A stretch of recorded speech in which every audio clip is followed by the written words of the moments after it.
maybe we could just jump into it. I'm super excited to talk about this. I think this is something not only the viewers would benefit from hearing about, but I would benefit from it as well.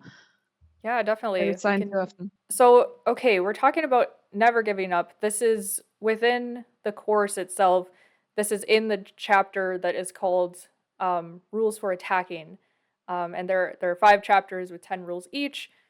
There's rules for, oh goodness, can I remember them? Rules for developing, rules for active pieces, rules for trading pieces, rules for attacking, and rules for the end game. So, just as a little bump to my course, it really gives you this well-rounded view as you're looking at the different scenarios you might face in the game. But as we're talking about never giving up, you see resigning fairly early at the grandmaster level, and I think that the Mm. reason that psychologically like lower rated players tend to resign, in my opinion, too early, is that it comes back to chess as a game as a whole, meaning that there's a lot of like etiquette that goes into playing chess, and when you're first Mm. starting Yeah. out, um, that can be very overwhelming. And so when you're watching these grandmasters play and you see that, oh, they resign in this position where there's still a ton of pieces on the board, you might not even understand why they Mm. resigned. Um, Mm. but you get this idea in your head that, oh, it's polite or it's respectful to resign early, and you might even hear the commentators like talking this way, like, oh, it's disrespectful to keep playing on in this type of position. For the Yeah. majority of us, that is not the case at all. Like, my thought is always, as long as there's pieces on the board, there are chances. There may be bigger or smaller chances, but there are always chances to look for stalemates or just like to trick your opponent, which is kind of the positions Mm. we're going to be looking at. Um, and generally, my idea is that you should play on until there's like a point of no return where it is very clear that your opponent knows how to win the game.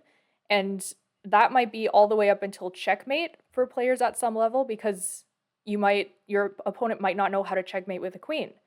And so you can play it all, Mm. especially online. You can play it all the way to the end. You're not going to lose anything from forcing your opponent to checkmate you with a queen or to checkmate you with a rook. It's helping them practice their technique, and it's helping you, figure out the best ways to escape and make it as difficult as possible for your opponent. Um, Yeah. and I not think. necessarily resigning Do you after you've think? been down like an exchange or a piece. Go ahead. Do you think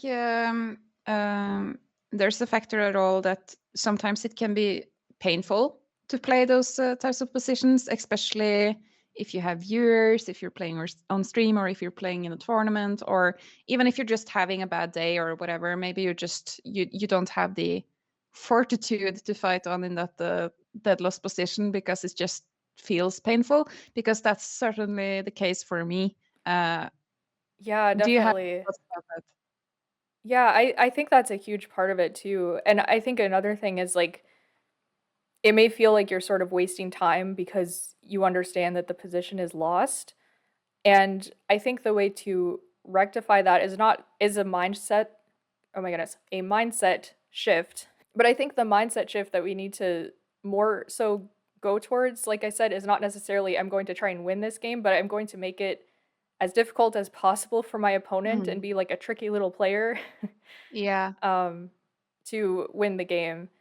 And just to try and have more of that fighting spirit, because you can really learn a lot Mm. from playing out, quote unquote lost positions and trying to find the best ways to again make it hard for your opponent to win and really put Yeah. their skills to the test. And then when you have a winning position, if you've been playing out a lot of lost positions, Mm. it's going to feel like you're taking off the weights. So this Um, game you're looking at right now, I think I have solved this one by stalling with a whole lot of talking. But is this from one of your games, or what is it? yeah, What are we so looking at here? all of these that we'll look at today are from I think they're all from my online game. Some of them are Rapid, I think some of them are Blitz.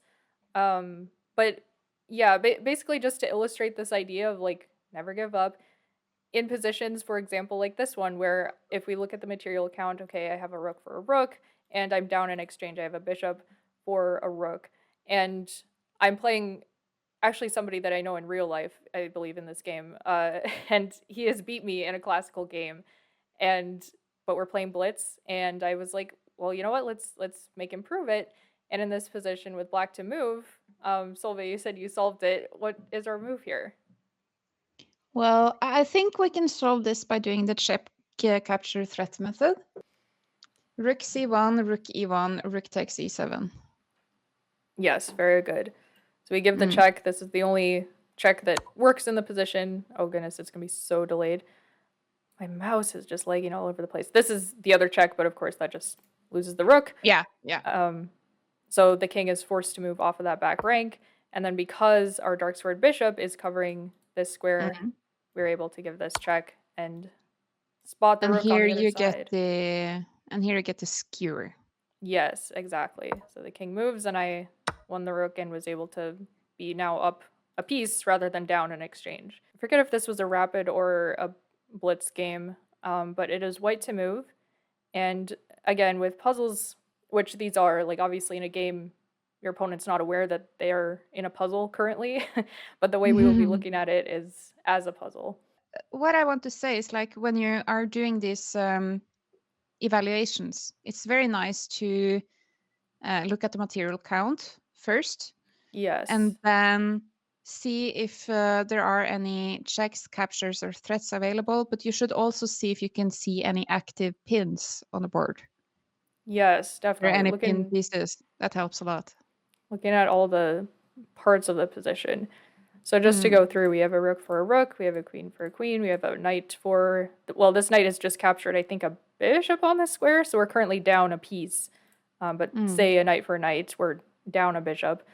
And then we have a rook for a rook. I have a question for you, Kamryn, because you said something a bit fun, that your opponent doesn't realize they're currently in a puzzle. Yeah. So, but this can also sometimes be hard. Let's say you're in time trouble, you're playing a game, and maybe you're not realizing that you have a tactical chance or that you are in a puzzle. So, I don't know, do you have any tips for that? Like understanding that this is a tactical position. Is it only intuition and experience, or is there some? Do you have any I think a lot thoughts of on it that? does come from experience, and the more patterns that you learn and the more times you solve puzzles where again, I keep coming back to checks where the solution is a check, you're just going to have that that tendency to always be looking for your checks and always looking for the parts of the position that sort of add up to some kind of a tactic. So as I'm playing this game, of course, I have lifted my rook to pin this pawn to the king. And so I already kind of have an idea of what I want to do. I've moved my pieces into place and like sort of set this up. But a lot of times they'll come out of nowhere. And so it's important to like always be alert. Like in this position too, okay, the knight is attacking the queen. I know we haven't talked about the solution yet, but the knight is attacking the queen. The knight has just captured a piece. And often like the obvious move is not going to be the best move. So obviously like moving your queen or recapturing a piece that has just captured, we're actually down 2 pawns in this position. Like even if we were to capture back here, which is not the right move, we're still down 2 pawns in this position. So just mindlessly trading off pieces and making the obvious move isn't always going to cut it. And we'll see that meme as we continue on. So it's important to like stop as much. I know in time trouble it's hard, but to stop on every move and think, okay, should I make the obvious move or is there something better that I can find?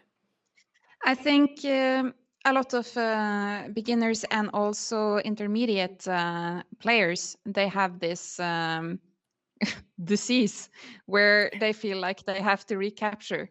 So there's this in between moves. They can sometimes be a bit hard to find.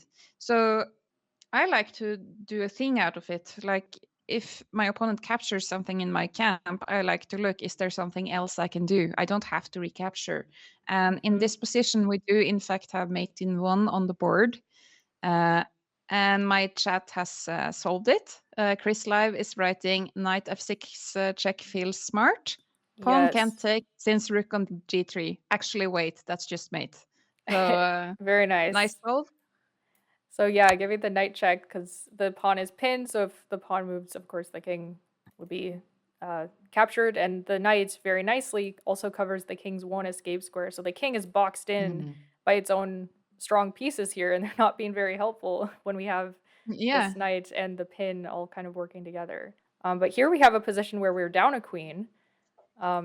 It's white to move, and our opponent is threatening checkmate on the next move, so that means we have to move quickly. But you'll notice in a lot of these positions that the way that you, when you're down material, you can't afford the time to just kind of shuffle your pieces around on your half of the board. You need to really get aggressive and like move your pieces closer to your opponent's king and coordinate them in a way that when the opportunity arises, you have the resources to pounce. Because you'll see in this position, if all of my pieces, which I have 2 minor pieces and a rook, if they're all over here, like Yeah. that doesn't really help me so much in trying to win the game. It might prevent Yeah. checkmate for a while, but eventually the opponent's going to be able to trade things down. So in this position, of course, we're down a queen. You have We have bishop and bishop. checkmate in 2 here, right? Yeah. Just looking at the material count. Rook and rook, and then the knight for the queen. But what is our starting move here, if your chat knows or if you do? So a rook f7 check forces king h8, then bishop f6 checkmate. And Yeah. Jordi also saw it, so well done. Nice job, guys. So yeah, this is the only check in the position. And because this knight is importantly covering the g8 square, extremely important here. And also important is that the king can't take this knight because it's covered by the bishop. So you have to consider all the places the king could possibly go. But in this case, of course, it just has to go to the back rank. And then because we have a dark squared bishop, bammo, we've got checkmate on the board. And this queen and the rook, who cares if there's a checkmate in one? We're just faster to pounce. Okay, so this one, just to give a little bit of background, this is one that is included in the first video I posted on YouTube, which is my journey from 0 to 2000 in 2 years, or whatever it's called, how I accidentally. Yeah. And I could not find this game for the life of me. I think it's when I was like maybe like 1900 on chess.com, before I had reached 2000.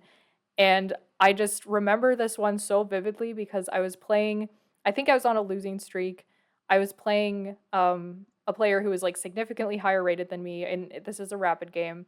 And again, this idea, as you can see, of like bringing all of your pieces towards your opponent's king, clearly my opponent's trying to have the same idea, like aiming all of their pieces, but they're just a little bit further away, and they're not quite as well coordinated as mine are at the moment. We have a knight for a knight, we have a queen for a queen, we have a rook for a rook, a rook for a rook, and our opponent is up a bishop. And so in this position with black to move, who can find And it? it's also pretty nice what you're saying, like getting your pieces around the opponent's king, and you can see the opponent is pointing towards our king as well. But we have, or not we, you have your knight closer, and having the knight close by, because that's a very tactical piece that can set up a lot of checkmate patterns. So if you can have a knight and the queen close by, that is a power couple.